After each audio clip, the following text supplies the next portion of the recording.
नमस्कार, स्वागत है आपका RSTV विशेष में। मैं हूं दीपक डोभाल। अमेरिका के लॉस एंजलिस में 88वें ऑस्कर पुरस्कार के लिए पूरी दुनिया की नजरें टिकी हुई थी और सबसे ज्यादा इंतजार था दुनिया भर के चहेते अभिनेता लियोनार्डो डिकैप्रियो का। इससे पहले 5 बार उनका नामांकन हुआ था, लेकिन एक बार भी पुरस्कार जीतने में उन्हें कामयाबी हासिल नहीं हुई। 28 फरवरी को उनका इंतजार खत्म हुआ और लियो के खाते में आया पहला ऑस्कर। इसके साथ ही दुनिया भर में विख्यात फिल्म स्पॉटलाइट को सर्वश्रेष्ठ फिल्म के पुरस्कार से नवाजा गया। विशेष में आज हम 88वें ऑस्कर के बारे में आपको विस्तार से बताएंगे। साथ ही ये भी दिखाएंगे कि भारत की अब तक क्या दावेदारी रही है और ऑस्कर का अतीत क्या है और उससे जुड़े विवाद कौन कौन से हैं, किन भारतीयों को ऑस्कर मिला और इस सम्मान की आलोचना के तर्क क्या हैं। तो शुरू करते हैं आज का विशेष।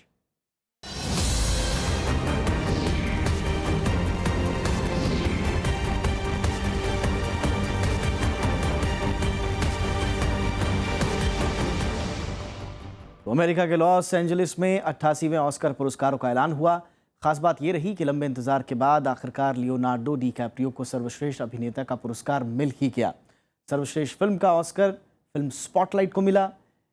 एलेजांद्रो जी इनारितु को लगातार दूसरे साल बेस्ट डायरेक्टर का अवार्ड मिला और उन्होंने इस तरह से इतिहास रच दिया। This is the first Oscar and 6th nomination for Leonardo DiCaprio. अपने शानदार अभिनय से जादू कर देने वाले लियोनार्डो डिकैप्रियो का लंबा इंतजार 88वें ऑस्कर अवार्ड सेरेमनी में खत्म हुआ। उन्हें फिल्म द रेवेनेंट के लिए बेस्ट एक्टर का पुरस्कार दिया गया।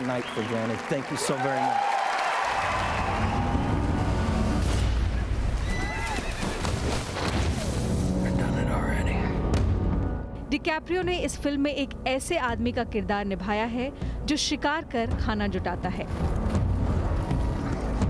फिल्म सच्ची घटना पर आधारित है और फिल्म में प्रकृति से एक इंसान के रिश्ते को बखूबी दिखाया गया है।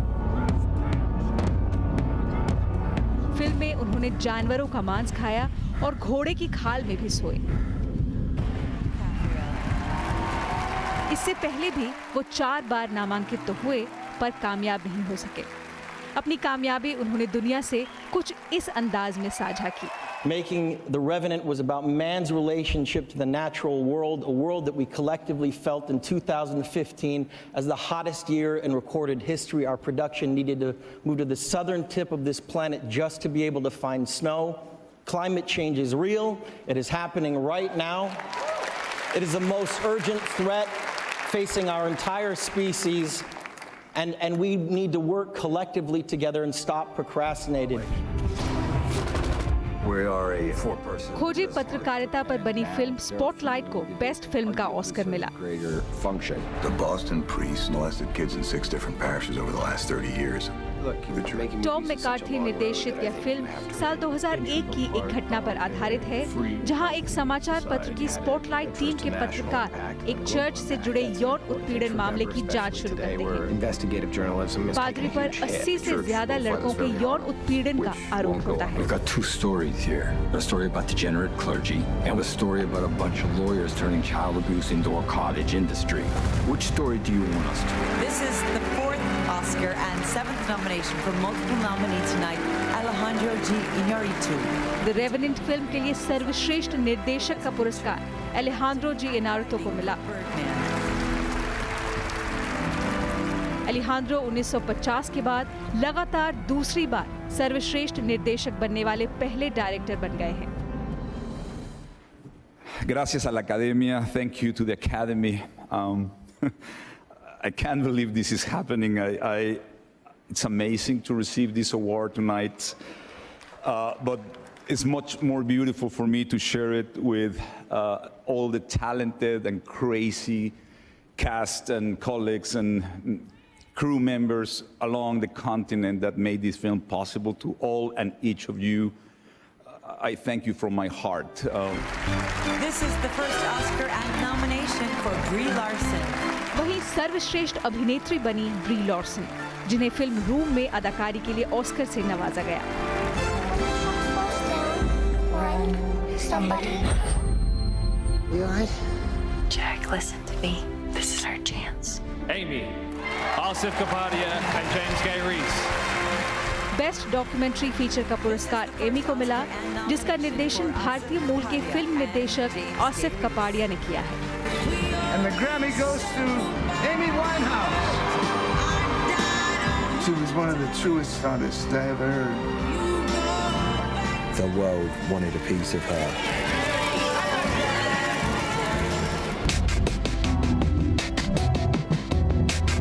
बॉलीवुड की मशहूर अभिनेत्री प्रियंका चोपड़ा भी ऑस्कर पुरस्कार देने वालों में शामिल रहीं। प्रियंका ने मार्गरेट सिक्सल को बेस्ट एडिटिंग का अवार्ड दिया। हालांकि भारत की ओर से विदेशी फिल्म कैटेगरी में भेजी गई मराठी फिल्म कोर्ट अंतिम 5 में जगह नहीं बना पाई। इस श्रेणी में सर्वश्रेष्ठ फिल्म का ऑस्कर हंगरी की फिल्म सन ऑफ सॉल को मिला।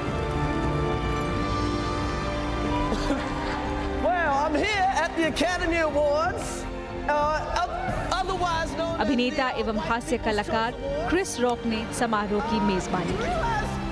If they nominated host, I wouldn't even get this job. Bureau report, Rajya Sabha TV. और बेशक इस बार ऑस्कर की दौड़ में अंतिम जगह बनाने में कोई भी भारतीय फिल्म कामयाब नहीं हुई, लेकिन अकादमी पुरस्कार समारोह में भारतीय सिनेमा की मौजूदगी रही। अभिनेत्री प्रियंका चोपड़ा ने जहां बतौर प्रेजेंटर इसमें शिरकत की, तो वहीं दिवंगत अभिनेता सईद जाफरी को याद किया गया।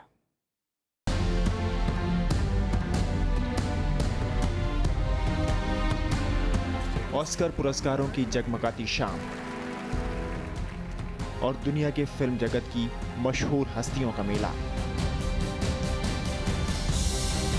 हालांकि इस बार ऑस्कर की दौड़ में कोई भी भारतीय फिल्म नहीं थी, बावजूद इसके 88वें अकादमी पुरस्कार भारतीय फिल्म जगत के लिए बेहद खास रहे।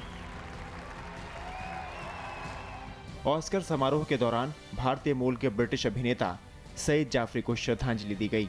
पिछले साल नवंबर में लंदन में उनका निधन हो गया था। संगीतकार डेव ग्रोहल की संगीतमय प्रस्तुति के जरिए सईद जाफरी के साथ Wes Craven, Alan Rickman, James Horner, Leonard Nimoy जैसे कलाकारों को भी याद किया गया। गांधी, मासूम, Shatranj Ke Khiladi, The Man Who Would Be King, A Passage to India जैसी फिल्मों के जरिए सईद जाफरी ने सिने प्रेमियों के दिलों में खास जगह बनाई। और रात को जब देर से हम आते हैं तो सर में रोगने बादाम की मालिश करती हैं कि नींद जल्द आ जाए। माशाल्लाह, माशाल्लाह। भारतीय सिनेमा की मौजूदगी एक और रूप में दिखी। ऑस्कर के रेड कारपेट पर मशहूर अभिनेत्री प्रियंका चोपड़ा का जलवा खासी सुर्खियों में रहा। उन्होंने समारोह में बतौर प्रेजेंटर शिरकत की। प्रियंका ने इससे पहले स्क्रीन एक्टर्स गिल्ड पुरस्कार समारोह में अवार्ड प्रेजेंट किया था। भारत की तरफ से इस बार 4 फिल्में ऑस्कर की दौड़ में शामिल हुईं। विदेशी भाषा श्रेणी में मराठी फिल्म कोर्ट आधिकारिक प्रविष्टि थी, गटारात गुदमरून जीव देऊया, जबकि बेस्ट ओरिजिनल सॉन्ग कैटेगरी में जलम और रंगी तरंगा शामिल हुई।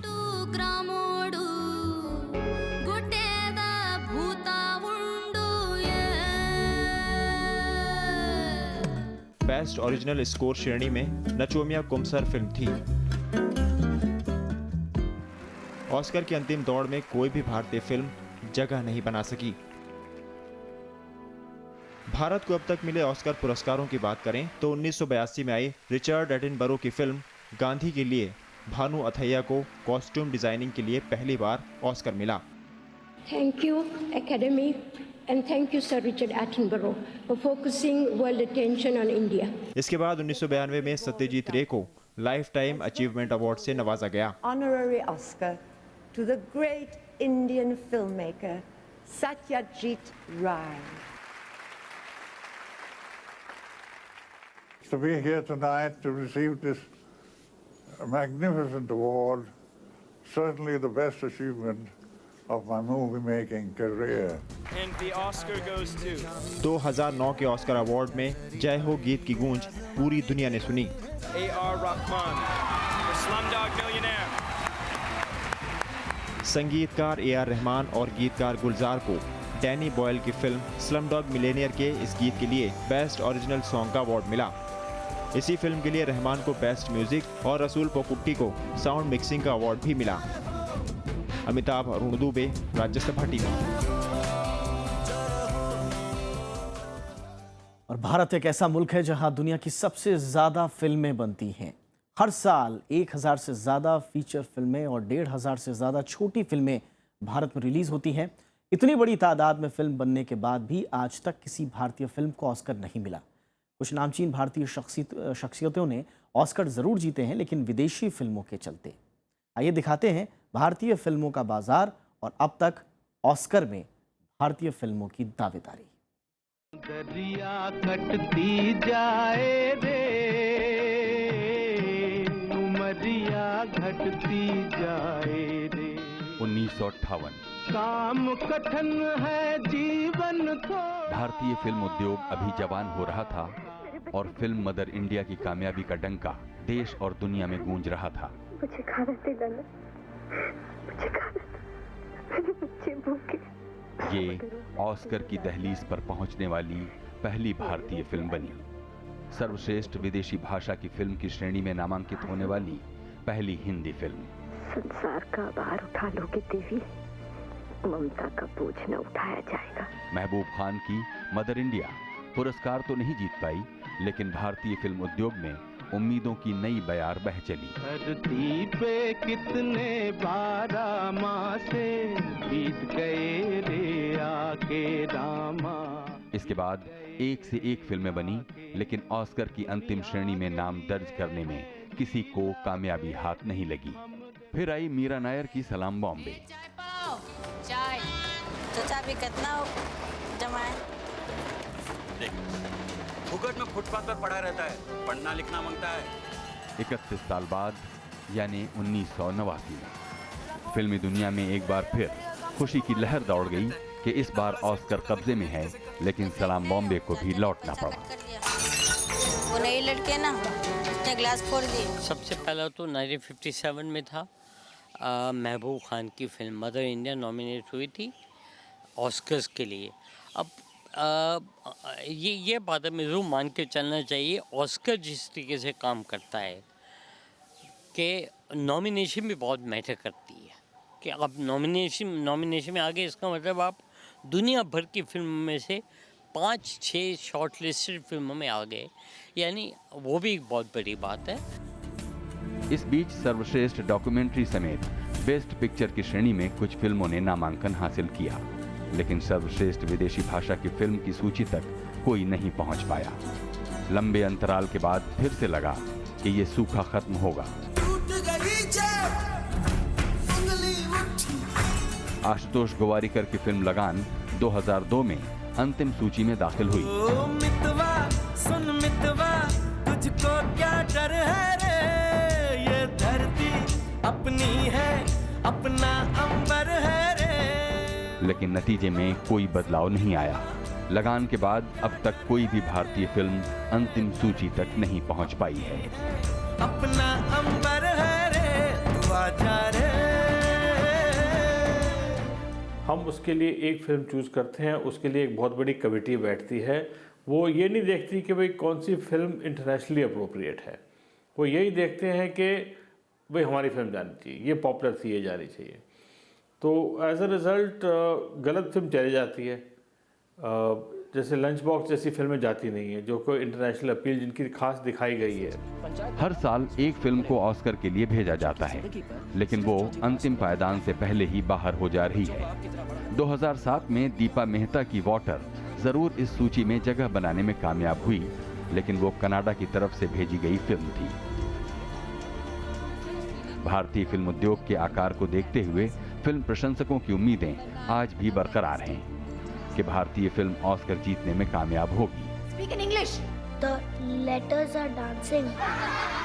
इस वक्त दुनिया में सबसे ज्यादा फिल्में भारत में बन रही हैं, सालाना 1000 से भी ज्यादा। हर साल ये संख्या बढ़ती जा रही है। हिंदी, तमिल, तेलुगु, बांग्ला और मराठी समेत कई भाषाओं में सैकड़ों फिल्में बन रही हैं। यही नहीं, फिल्मों की कमाई में भी हर साल भारी बढ़ोतरी देखी जा रही है। 2010 में भारतीय फिल्म उद्योग का आकार 83.3 अरब रुपए था, जो 2012 में बढ़कर 112.4 अरब रुपए और 2014 में 126.4 अरब रुपए हो गया। अनुमान के मुताबिक इस साल के आखिर तक ये बाजार 155.6 और 2018 तक 170.7 अरब रुपए का हो जाएगा।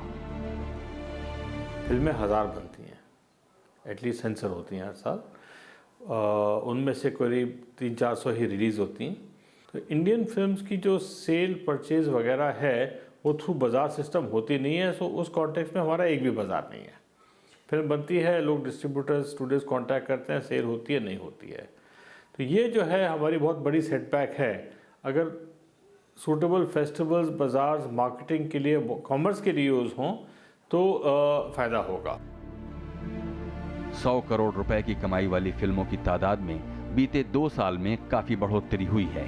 एक के बाद एक दर्जन भर फिल्मों ने इस सूची में जगह बनाई है, लेकिन ऑस्कर इनकी झोली में नहीं आया।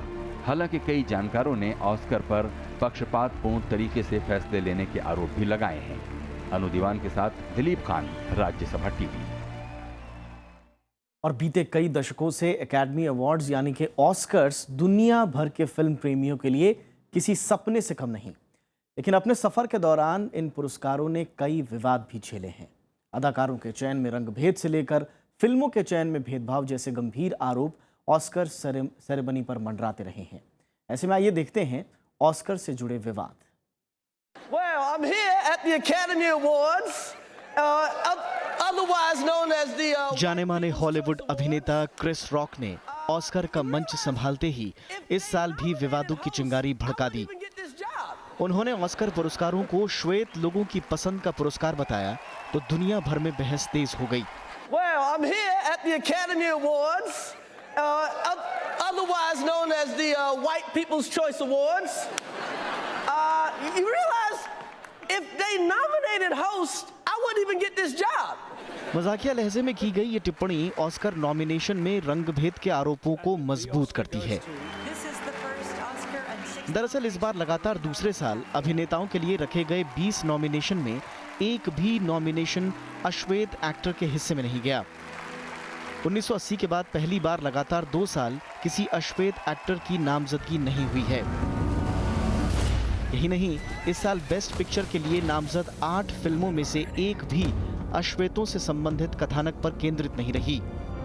यही वजह रही कि पिछले साल की तरह इस बार भी इंटरनेट पर hashtag Oscars so white trend करता दिखा। दुनिया भर में ऑस्कर्स की ये सबसे बड़ी आलोचनाओं में से एक है। रंगभेद के अलावा कई दूसरे विवाद भी ऑस्कर से जुड़े रहे हैं। इनमें से एक है पुरस्कारों का व्यवसायीकरण। दरअसल हर ऑस्कर सेरेमनी से पहले यानी नवंबर-दिसंबर के बीच कई फिल्में ऑस्कर में जाने की ख्वाहिश में रिलीज की जाती हैं। इसे ऑस्कर सीजन कहा जाता है। आरोप है कि इस दौरान फिल्मों के प्रमोशन में बेतहाशा पैसा बहाया जाता है। इनमें हाई प्रोफाइल पार्टियां और मीडिया को भारी भरकम प्रमोशन के लिए पैसा देना शामिल है। जानकार मानते हैं कि अच्छी फिल्में होने के बावजूद कई फिल्में प्रमोशन का पैसा नहीं होने की वजह से ऑस्कर रेस से बाहर हो जाती हैं। भारतीय फिल्मों के मामले में भी कई बार ये बात देखने को मिली है। आपको वहाँ पे जाके अगर आपने मान लो यहाँ पे 5 करोड़ में फिल्म बनाई है, 10 करोड़ में फिल्म बनाई है, तो आप ये मान के चलिए कि आपको 2-3 करोड़ अलग रखने पड़ेंगे सिर्फ ऑस्कर में जाके, मतलब लॉस एंजलिस में जाके ये पार्टियों में दिखाने में एट्सेट्रा और पब्लिसिटी करने में, वहाँ के अखबारों में राइट अप्स करवाने में, ये सब चीज़ें आपको कम से कम 2-3 करोड़ रुपए, और उसको आप डॉलर्स में ट्रांसलेट कर लीजिए। अब देखिए इतना पैसा तो आसानी से लग जाता है। ऑस्कर पुरस्कारों की आलोचना ऑस्कर बेट यानी ऑस्कर के लिए चारे की थ्योरी के लिए भी की जाती है। आरोप है कि बेस्ट पिक्चर की श्रेणी के लिए नामित फिल्में ज्यादातर ऐतिहासिक महाकाव्य, बायोग्राफिकल या रोमांटिक ड्रामा और पारिवारिक नाटकों पर आधारित होती हैं, जिन्हें ऑस्कर से 2-3 महीने पहले खास तौर पर अमेरिका में ही रिलीज किया जाता है। जानकार इसकी ऑस्कर पाने की चाहत में चारे के तौर पर आलोचना करते हैं। ऑस्कर की एक आलोचना अभिनय से जुड़े पुरस्कारों को लेकर भी है। आरोप है कि बीते सालों में कई बार ये पुरस्कार अच्छे अभिनय के लिए नहीं बल्कि अभिनेता की व्यक्तिगत पॉपुलैरिटी के लिए दिया जाता है। कई बार ये आरोप भी लगा कि प्रभावशाली अभिनेताओं के अच्छे करियर के लिए भी ये पुरस्कार बांट दिए जाते हैं। भेदभाव के ये तमाम आरोप दशकों पुराने हैं। इन आरोपों को लेकर कई बार तो फिल्मों से जुड़ी हस्तियों ने पुरस्कारों का बहिष्कार तक किया है। 1935 में ऑस्कर का बहिष्कार करने वाले पहले व्यक्ति डूडले निकोलस थे, जिन्हें बेस्ट राइटिंग का अवार्ड मिलना था, लेकिन राइटर्स गिल्ड और एकेडमी के बीच मतभेदों के चलते उन्होंने समारोह का बहिष्कार कर दिया। जॉर्ज सी स्कॉट को 1970 में बेस्ट एक्टर के लिए चुना गया, लेकिन उन्होंने समारोह को मीट परेड कहते हुए उसका बहिष्कार कर दिया। 1972 में द गॉडफादर के लिए मार्लन ब्रांडो को सर्वश्रेष्ठ अभिनेता घोषित किया गया, लेकिन उन्होंने मूल अमेरिकियों के साथ फिल्म उद्योग में होने वाले भेदभाव के आरोपों के साथ पुरस्कार लेने से मना कर दिया। अनु दीवान के साथ दीपक डोभाल, राज्यसभा टीवी। 1929 में academy of motion pictures arts and sciences ने सालाना पुरस्कार की शुरुआत की। उस वक्त ये अंदाजा भी नहीं था कि इस पुरस्कार को दुनिया भर में सफलताओं की नज़ीर माना जाएगा, लेकिन जल्द ही एकेडमी पुरस्कार को दुनिया ने हाथों हाथ लिया और इसको पाना गुणवत्ता का पैमाना बन गया। आइए देखते हैं ऑस्कर से जुड़े रोचक तथ्य।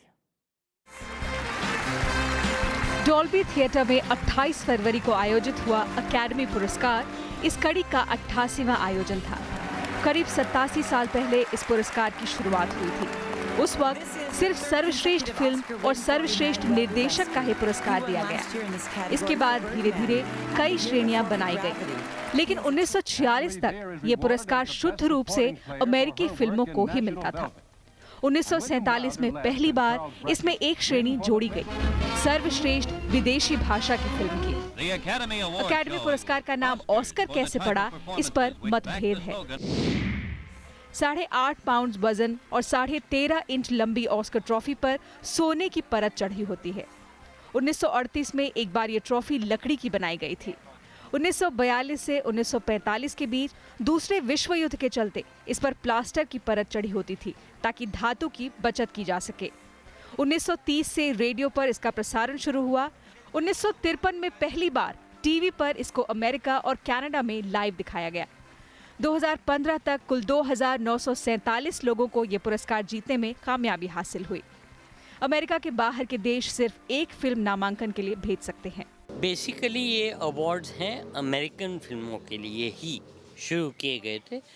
बाद में इसको थोड़ा एक्सटेंड करके अंग्रेज़ी फिल्मों के लिए कर दिया गया और फिर उसमें एक फॉरेन लैंग्वेज कैटेगरी ऐड की गई, जिसमें कि हिंदुस्तानी फिल्में भी और विदेशी फिल्में भी ऐड आने लग गई। इस बार सर्वश्रेष्ठ अभिनेता का पुरस्कार जीतने वाले लियोनार्डो डिकैप्रियो इससे पहले 5 बार नामांकित हो चुके थे, लेकिन पुरस्कार नहीं जीत पाए। उनकी बहुचर्चित फिल्म टाइटैनिक के नाम सबसे ज्यादा ऑस्कर जीतने का रिकॉर्ड दर्ज है। 1957 में टाइटैनिक को 14 श्रेणियों में नामांकन मिला और ये फिल्म 11 ऑस्कर जीतने में कामयाब रही। 1959 में बेन-हर को 12 श्रेणियों में नामांकन मिला और इसे 11 पुरस्कार मिले। 2003 में the Lord of the rings the returns of the king को 11 श्रेणियों में नामांकन मिला और इस फिल्म ने सभी 11 पुरस्कार जीत लिए। इनके अलावा 1961 की फिल्म वेस्ट साइड स्टोरी अकेली फिल्म है जिसे 10 ऑस्कर पुरस्कार मिले। इस फिल्म को 11 श्रेणियों में नामांकन मिला था।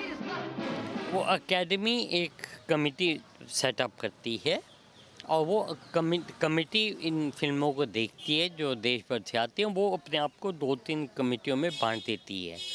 और मैं आपको ईमानदारी से बताऊं तो अगर देखा जाए तो वहाँ की कमेटी भी वैसे ही काम करती है जैसे यहाँ की कमेटियाँ काम करती हैं। थोड़ा बहुत पब्लिसिटी की ज़रूरत होती है। जो फिल्म मेकर जाता है वो अपनी प्रेजेंटेशंस करता है इन कमेटियों के आगे।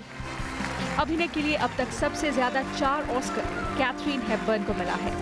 इसके बाद Meryl Streep, Jack Nicholson, Ingrid Bergman, Daniel Day-Lewis और वॉल्टर ब्रेनन को 3-3 पुरस्कार मिले हैं। 58 से ज्यादा अभिनेता और अभिनेत्री ऐसे हैं जिन्हें 5 से ज्यादा बार अंतिम सूची में नामांकित किया गया है।